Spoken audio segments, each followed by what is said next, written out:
Le passeport est un document essentiel pour voyager, étudier ou faire des affaires à l'étranger. Pourtant, au Congo, son obtention continue de susciter de nombreuses plaintes. Entre longues attentes, difficultés d'accès et coûts parfois dénoncés par les usagers, le sujet reste au cœur des préoccupations. Alors que le nouveau ministre de l'Intérieur a récemment mené des réformes pour rendre le passeport plus accessible, qu'en pensent les citoyens? Nous sommes allés à leur rencontre. On nous a parlé toujours d'une expression de quarantaine, qu'on n'arrivait pas à comprendre qu'est-ce que ça voulait dire. Et on nous a parlé de quarantaine, il faut passer, il faut passer, il faut passer. Et on ne faisait que passer du jour au jour et après, on s'est lassé quoi. Oui, à l'époque, on nous parlait de 100 000. Aujourd'hui, on aura à apprendre que le nouveau ministre passant là, il a lancé que c'est maintenant à 50 000. C'est un ouf de soulagement. Moi, en 86, je crois, je faisais mon premier voyage. Je partais au Bénin. Un ami m'a invité, me dit, mais Abel, on va partir au Bénin. Mais j'ai dit, j'ai pas le passeport. Il me dit, non, on peut faire le passeport en 2 jours. J'avais fait mon dossier, mais je dis à l'époque, je crois que c'était à l'époque de Ndengue, hein, François. L'immigration, c'était vers la mairie de Brazzaville. Je suis allé là-bas le matin, je me suis fait enregistrer et à 13 h, j'avais mon passeport. Donc, c'était rapide. Et le samedi, je suis parti au Bénin, j'ai fait mon voyage. Bon, mais ces derniers temps, ça devient très, très difficile pour avoir le passeport. Mais je ne sais pas pourquoi cela. On se dit, avec le nouveau ministre qui est arrivé, d'ailleurs, moi, je le soutiens, hein, les réformes qu'il va faire, essayer un peu de mettre de l'ordre pour que chacun de nous puisse avoir son passeport. Et puis encore, mon souci, c'est quoi? Parce que parmi ceux qui vont chercher les passeports, là, parmi ceux qui ont besoin des passeports, il y en a d'autres qui en ont déjà. Par exemple, moi, si je prends mon cas, j'ai déjà un passeport. Mais vous savez, parfois, on programme un voyage, il arrive que parfois, tu as des retards pour avoir le visa. Hein. Généralement, le passeport, la validité, c'est 5 ans. Mais pendant ces 5 ans, quand tu as préparé un voyage, tu vas avoir un visa. Par exemple, pour les pays européens, on te refuse le visa. Donc, entre-temps, tu peux perdre 1 an, 2 ans, 3 ans. Je suis très content de l'arrivée du ministre avec cette initiative qu'il a prise de faire en sorte que l'histoire sous le passeport ne puisse plus être un luxe. Donc pour moi, je suis content parce que je sais que si je peux compter pour un voyage, ça sera facile pour moi. Donc j'encourage les gens à revenir et postuler parce que moi je soutiens le ministre. Je suis d'accord avec lui sur son initiative, sur son projet et force à lui vraiment que ça soit vraiment ce qu'il a dit et nous sommes derrière lui et on va aller et croyons que ça va bien se passer. Moi je pense que c'est vraiment trop tôt parce qu'à peine rentré en vigueur, je pense qu'on doit d'abord lui laisser le temps de bien gérer les choses afin de savoir ce qu'il faut faire parce qu'il n'a pas que ça à gérer. Je sais que c'est une charge sur lui mais il a beaucoup de choses aussi. Donc moi je compatis. Je pense que si on lui laisse un peu de temps, il pourra bien mener à bien cette affaire. Non, en fait, moi je pense bien que c'est louable. C'est apprécié. Tout le monde a apprécié. Donc nous allons dire que merci pour cette initiative, qu'il continue comme ça. On a besoin des initiatives comme ça. Ça ne doit pas être un mythe. Et on ne doit pas rêver sur ça. Ça ne doit pas être quelque chose comme si c'était vraiment quelque chose de difficile. Ça devrait être à la portée de tout le monde. Et que son discours, je pense bien qu'il est parti en grande quantité ou majorité des Congolais, à merveille, ça fait plaisir, quoi. Ça fait plaisir. Oui, mais justement, aujourd'hui, nous allons parler, je peux dire, le Ben. C'est vraiment quelque chose de donné qui apporte un grand soulagement à la population congolaise en général. Je pense que ça ne doit plus rester comme un mythe, comme un rêve, que le produit qui est comme un document administratif qui devient quelque chose de luxe, c'est très grave. Mais là, avec l'initiative du ministre, coup de chapeau. Qu'il continue comme ça, que ça évolue comme ça, ça fera du bien puisque c'est déjà un soulagement. Maintenant, ce qui est peut-être marrant, qu'il y a un système qui est bloqué, qui est grippé, moi je pense que je le conseillerais, je le demanderais qu'il soit à la hauteur de dégripper le système. Parce que nous connaissons le Congo, comment les choses avancent. Lui, il a bel et bien donné l'initiative. Le discours est là, on est d'accord, on applaudit. Mais demain, après-demain, est-ce que les gens ne vont pas se former tout autour pour créer un réseau mafieux afin que les gens reviennent toujours dans les histoires de 100 000, 150 000? Moi, j'en pense qu'en tant que Congolaise, dans mon propre pays, je ne mérite pas d'acheter un passeport, bien de me procurer un passeport à plus de 300 000, étant donné que l'État l'avait mis à 50 000. Donc, ceux qui font ça, ce sont des arnaqueurs. Et l'État doit revoir cela. Non, mais j'ai un passeport qui a été fait. Fallait que la personne se déplace pour aller voir je sais pas, à Brazzaville là-bas. Donc c'était un peu compliqué, ça avait pris du temps en tout cas. Il a totalement raison. Il n'y a pas quelqu'un qui va se lever aussi, quelqu'un de l'État qui va se lever pour dire que non, le ministre n'a pas raison. Il a clairement raison.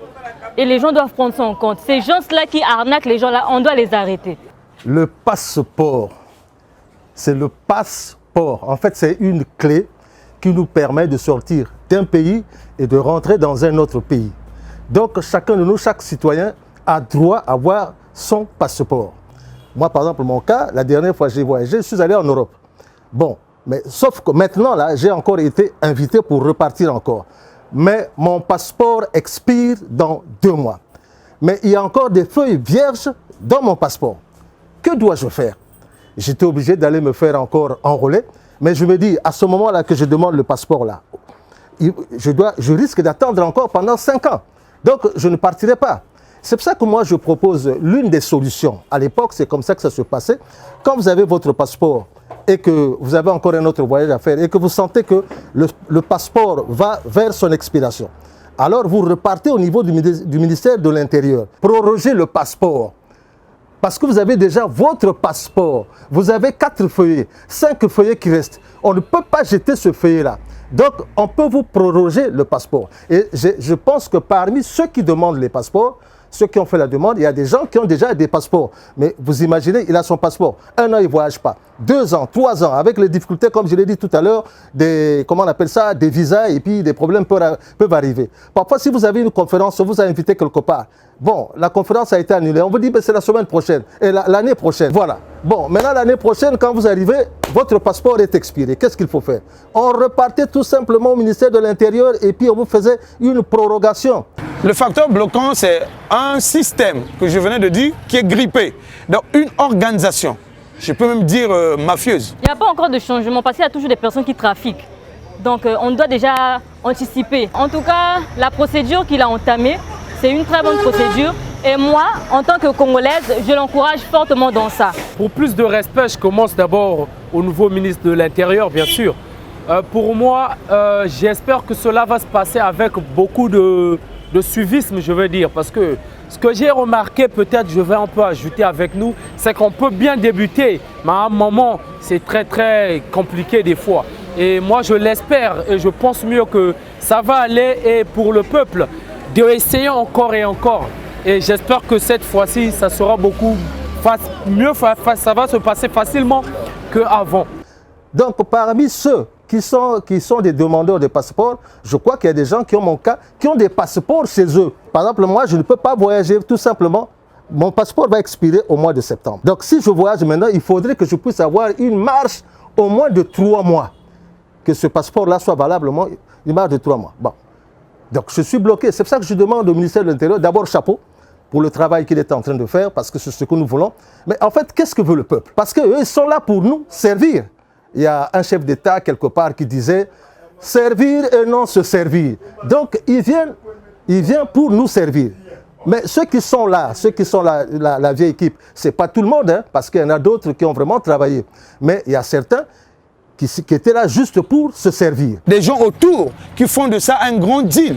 Les gens qui s'enrichissent d'une façon illicite, nous connaissons. Mais donc, si, selon moi, c'est que le ministre, avec tout amour, qu'il a pris l'initiative de lancer ce genre de coup fort, comme vous venez de le dire, et qu'il doit mettre, je pense bien que des éléments qui vont surveiller, qui vont veiller sur ça. Parce qu'on en a déjà entendu, même dans les bus, qu'au Memelinga 350 000 abîmés sur le passeport en 2 jours. Soit disons passeport express. Vous voyez des expressions comme ça là, il faut bannir cela. Maintenant, l'initiative du ministre, je pense c'est louable, c'est vraiment acceptable que le bon Dieu l'accompagne dans cet élan-là. Par rapport à cette situation qui se déroule dans mon pays qui est le Congo, bien sûr, je trouvais que c'était vraiment une situation qu'on devrait vraiment mettre tête.